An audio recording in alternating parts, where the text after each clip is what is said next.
বাংলাদেশ সরকার বলতে যা বোঝায় তা হলো তোমরা আমার সামনে আজকে যারা আছো তারাই হলো বাংলাদেশ সরকার। তোমরা যা করো সেটাই সরকারের কাজ। ইউএনের কাজের কোনো অন্ত নাই। সারা বাংলাদেশের যত কাজ আছে সব ইউএনকে দিয়ে করতে হয়, করবে, সেটা তো আছেই। এটা ভিন্ন কাজ, এটার জগৎ আলাদা। সে কথাটা তোমার দৃষ্টিতে আনতে চাই। এটা 3 মাসের বিষয়। এই কাজটা ঐতিহাসিক কাজ, এটার চরিত্র সম্পূর্ণ ভিন্ন। এখন তুমি যার সঙ্গে কথা বলবে এই 3 মাসের কথার সঙ্গে মুখ্য বিষয় হবে 3 মাসের বিষয়টা।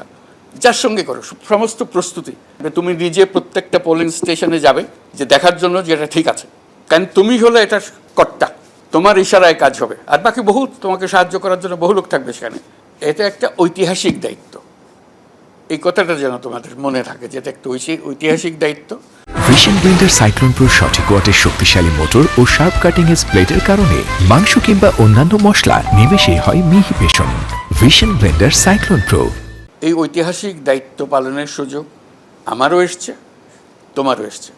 আমরা একত্রে কাজ করলে সেই ঐতিহাসিক দিনটা শুধু আমার তোমার ঐতিহাসিক দিন হবে না, সারা জাতির ঐতিহাসিক দিনে পরিণত হবে। আন্তর্জাতিক পর্যবেক্ষক যারা আসবে তারা বলবে যে এটা তো অন্য কোনো দেশের হয়তো দেখিনি আমরা কোনোদিন। নির্বাচন তো সবসময় হয়, এটা নতুন কথা নাকি? নির্বাচন হয়, গত 3 বার যে নির্বাচন হয়েছে সেটাও নির্বাচন, সেখানে নির্বাচিত হয়ে লোক সংসদে গেছে। কিন্তু আজকেও আরও বহুদিন ধরে সারা জাতি স্মরণ করবে সেগুলো তামাশা হয়েছে, প্রহসন হয়েছে, নির্বাচন হয় নাই। কাজে আমরা সেটার সঙ্গে তুলনা করছি না, তুলনা করার কোনো কারণ নাই। যে কোনো সুস্থ মস্তিষ্কের মানুষ বলবে ওটা কোনো নির্বাচন তো নয়, এটা জাতির সঙ্গে প্রতারণা করা হয়েছে। কেন এটা ঐতিহাসিক হতে গেল? ঐতিহাসিক হতে গেল এই জন্য যে এটা অভ্যুত্থানের পরবর্তী নির্বাচন। অভ্যুত্থান মানে অতীতকে ফেলে দিছে, আমরা নতুন বাংলাদেশ নির্মাণ করতে চাই। এই নতুন বাংলাদেশ করতে হলে সেটা তোমাদের হাত দিয়েই আসবে। আর 5টা নির্বাচনের মতো গড়পড়তা নির্বাচনও করতে পারো, করলে এটা আর ঐতিহাসিক হবে না। জাতি সেই ইতিহাসটা ধরতে পারলো না, জাতির ভাগ্যে আর আসলো না। আমরা যে আমাদের পরবর্তী জেনারেশনকে একটা সুযোগ তৈরি করে দিতে যাচ্ছিলাম সেটা আর আমরা দিতে পারলাম না, আমরা ব্যর্থ হলাম। এটা কেউ ক্ষমা করবে না আমাদেরকে।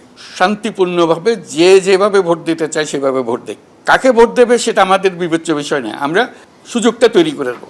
শান্তিপূর্ণভাবে আসবে, সে বৃদ্ধা মহিলা যদি আসে সেও শান্তিপূর্ণভাবে দেবে, পা খোড়া মানুষটা যদি আসে সেও শান্তিপূর্ণভাবে দেবে, অন্ধ যে আসে সেও শান্তিপূর্ণভাবে দেবে, সঠিকভাবে দেবে। আর যারা প্রথমবারের মতো ভোট দিচ্ছে তারা শান্তিপূর্ণভাবে উৎসব সহকারে দেবে। এটার জন্য আমরা প্রস্তুতির অনেক সময় পাচ্ছি। ঘটনাটা কিন্তু একটা দিনের জন্য এটা এই সমস্ত প্রস্তুতি হচ্ছে। কারণ এই ঐতিহাসিক দায়িত্ব আমাদেরকে পালন করতে হবে, এছাড়া আমাদের ভবিষ্যৎ অন্ধকার। এটাতে যদি আমরা ব্যর্থ হই, বাংলাদেশের সামনে কালো পর্দা। Best of luck. এটার যেন সত্যি সত্যি যেগুলো আমরা আশা করছি, চিন্তা করছি, আমরা করব। এটাকে একটা ঐতিহাসিক মুহূর্ত হিসেবে, ঐতিহাসিক ঘটনা হিসেবে, ঐতিহাসিক অভিজ্ঞতা হিসেবে আমরা নেব এবং নিজেদের মনে নিজেই স্বস্তি পাবো কাজটা আমরা সঠিকভাবে করেছি, দেশের জন্য একটা বড় কাজ করেছি। এই 3 মাস এই জন্য বরাদ্দ করে রাখলাম।